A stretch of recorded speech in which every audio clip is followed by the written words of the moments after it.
Je suis Rafal Diem, je suis animateur, journaliste citoyen, animateur très très célèbre sur la chaîne MTV, mais qui se la raconte pas trop donc ça va. Et puis j'ai bossé pour pas mal de médias, tous les médias qui me faisaient kiffer en fait, de Radio Nova à France Culture en passant par France Inter, Canal+, D8, Rolling Stone, Radical. Voilà, j'ai fait pas mal de choses avec des questions centrées autour des cultures urbaines, de l'engagement, des quartiers populaires. Voilà, ça me définit plutôt bien, je pense. Puis je rajoute que je suis banlieusard d'origine, de cœur, et je suis une personne avec des traits tirés, voilà, et un chapeau.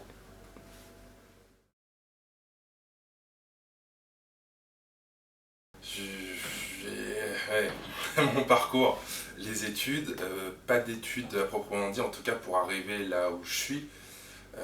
J'ai un bac L, et puis à l'époque je m'étais dit ah, ce serait bien d'avoir un bac plus 2 pour essayer de tenter d'intégrer une école de journalisme, même si à l'époque j'avais pas l'argent pour me payer ces cours-là.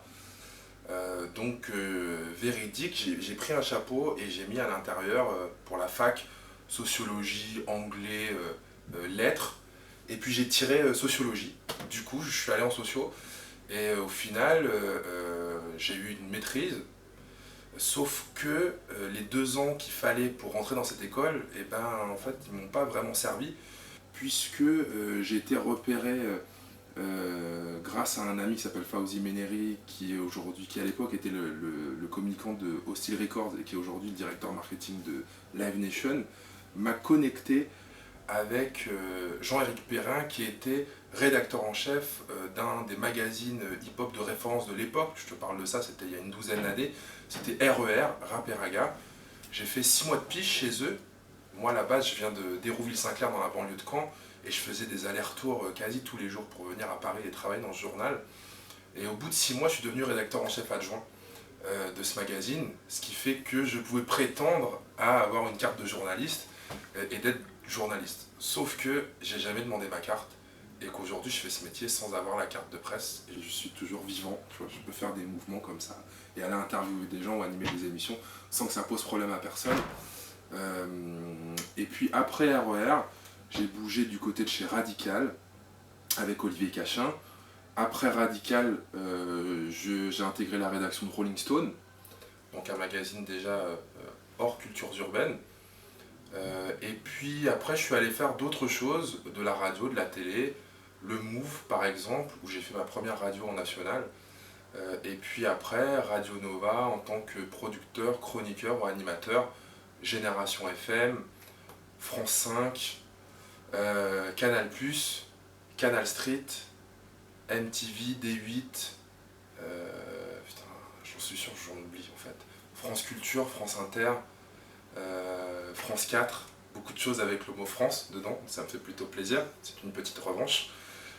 Et puis à la base de tout ça pardon, j'ai lancé moi-même un magazine autour des cultures urbaines qui s'appelle Fumigène, et donc qui était un fanzine, mais vraiment des choses photocopiées que toi-même tu pourrais faire chez toi. On allait la nuit à la MJC de notre quartier pour pouvoir les photocopier. C'était un vrai kiff et le lendemain on allait le distribuer à tous nos potes justement dans notre quartier.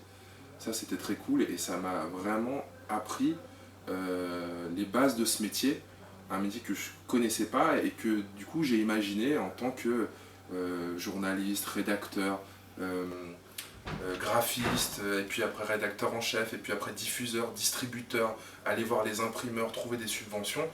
Et je pense qu'en fait ma vraie formation elle vient de là, elle vient de ce fanzine qu'on a créé avec quelques potes, qui ensuite a atterri en kiosque, mais qui m'a permis de trouver à la fois le courage et puis la débrouille, quoi. Moi je dis souvent que j'ai fait HEC, les hautes études du culot, ça vient aussi de là. C'est grâce à Fumigène aujourd'hui que je fais ce métier, que je kiffe ce métier et que j'ai l'impression d'être en vacances perpétuelles. Même si c'est beaucoup de travail. Parce que j'ai un salaire quand même. Pas que j'ai des embrouilles avec mon patron.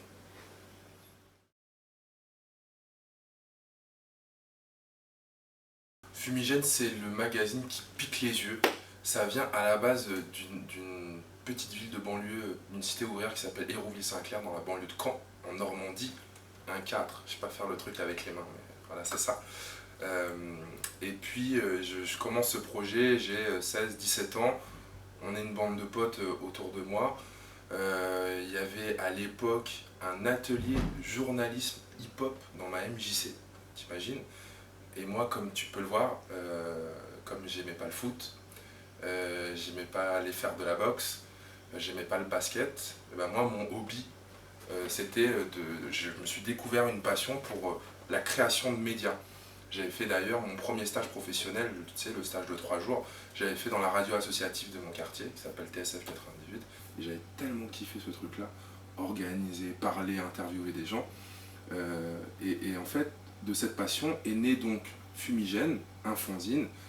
Donc un fanzine, c'est quoi? C'est un journal fait vraiment à l'arrache, à la débrouille, photocopié. Justement, on le photocopiait à la MJC de mon quartier la nuit, en scred, et le lendemain, on allait le distribuer à tous les copains qui s'intéressaient. Fumigène, c'était un magazine diversité, culture, politique, autour des quartiers populaires, mais avec tout ce qui était de positif, aussi bien les artistes que les initiatives, les habitants. Et au départ, évidemment, c'était normand. Et puis après, on a réussi à gratter des subventions, puisque quand c'était une association, c'était sous le statut associatif. Quand tu es une asso, tu peux demander à ta ville, à ton département, à ta région, à un ministère, même plus tard, de l'argent public, pour faire des projets, pour que les jeunes s'en sortent. Et donc Fumigène, c'était aussi un petit peu ça. On avait créé des ateliers d'écriture pour que les gamins de différents quartiers puissent aussi contribuer à ce journal. Et puis voilà, il a grandi petit à petit, il a dépassé les frontières de la Normandie pour un moment être aussi bien distribué à Strasbourg, à Marseille, à Bordeaux, à Paris, dans les villes de la banlieue parisienne. Et rien que ça, pour nous, déjà, c'était fort de se dire que voilà, les mecs d'Hérouville-Saint-Clair écrivent des choses qui seront lues aussi du côté de Metz ou dans la banlieue de Lyon. Et après ça, eh ben, en grandissant, puisque le journal a grandi un peu avec nous, on s'est un peu professionnalisé. Aucun d'entre nous n'était des journalistes professionnels, mais on a commencé à avoir des gens qui avaient envie d'écrire pour nous, des 4 coins de la France.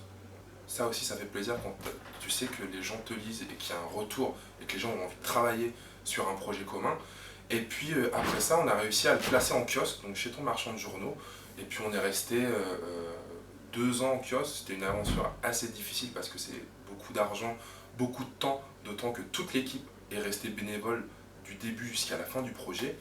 Et aujourd'hui, le magazine n'existe plus en tant que tel, mais on est en train de bosser à son relancement avec un bout de l'équipe originelle, des gens qui avaient envie, des artistes toujours, des gens qui ne sont pas du tout journalistes, des associatifs, des militants de terrain, pour essayer d'avoir un vrai média, peut-être aussi sur le net, mais aussi en journal, en papier, qui traite de toutes ces questions qui aujourd'hui sont délaissées par les médias traditionnels. Je parle évidemment de tout ce qui peut se passer dans nos quartiers populaires.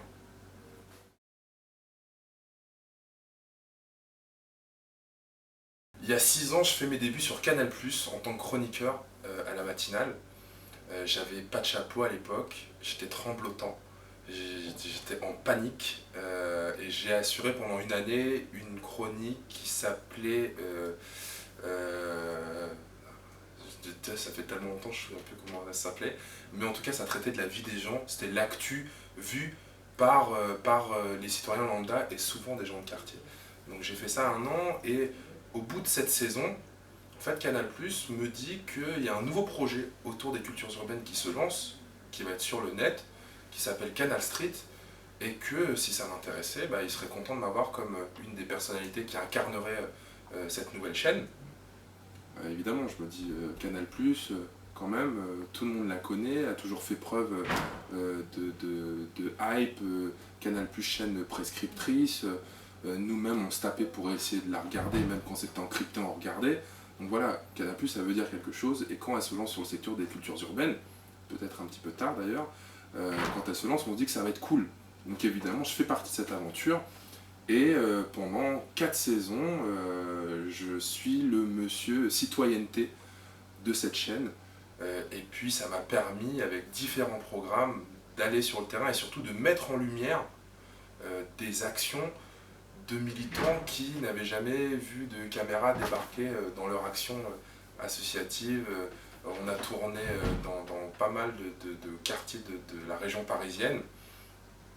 On a tourné dans une prison, on a tourné à Marseille, enfin on a fait pas mal de trucs et j'en suis assez fier avec au départ un programme qui s'appelait Canal Street Fighter où j'amenais une personnalité dans une association. Donc on a eu aussi bien Kian de Bref que qui a fait Canal Street Fighter, Aurel San avec des SDF, Oxmo Puccino pour le droit de vote. Voilà, pas mal de programmes comme ça. Et puis il y a eu l'année dernière un truc qui s'appelait RTT, Rafale Tout Terrain, où cette fois c'est moi qui allais dans l'action, justement, encore une fois, souligner le travail des associatifs. Et là où ça m'a fait plaisir, et j'ai l'impression qu'on a fait un peu avancer le truc, c'est que on était la seule chaîne généraliste, un peu cotée, un peu branchée, mais qui malgré tout parlait de toutes ces actions de militants qui ont mon âge et qui font des trucs sans que forcément les médias traditionnels viennent les interviewer. Voilà, on a essayé de redonner une image positive à tout ça. Et puis, parallèlement, je suis animateur sur MTV, je suis un VJ, non pas un DJ mais VJ pour vidéo jockey, c'est le terme qui est utilisé partout dans le monde pour les chaînes MTV.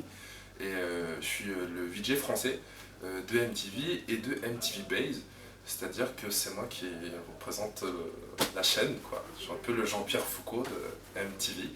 Voilà, la mèche en moins, mais tout aussi funky. Donc je présente plusieurs émissions. C'est ma 3e saison actuellement. Je reçois les artistes dans les émissions en mode. Je m'apprête à reprendre une des émissions cultes de la chaîne qui s'appelle Check ton booty avec Cut Killer et Willax. Je suis sûr que tu les connais, évidemment. Et puis on a des tops, tu sais, genre les top 50, sauf que chez nous c'est top 10.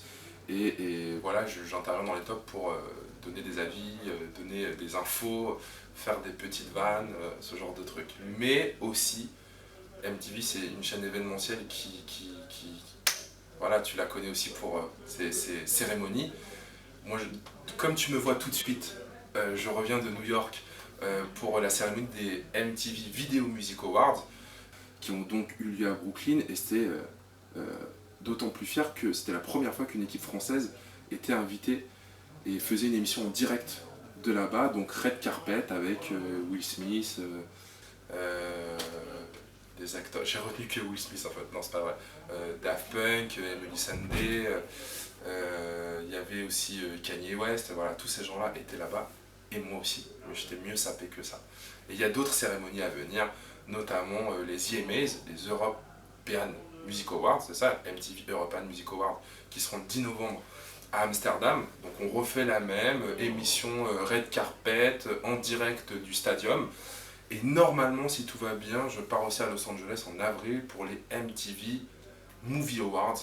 La même chose, mais avec les stars du cinéma. Voilà. En vrai, j'ai une petite vie tranquille en fait. Ça va, c'est cool.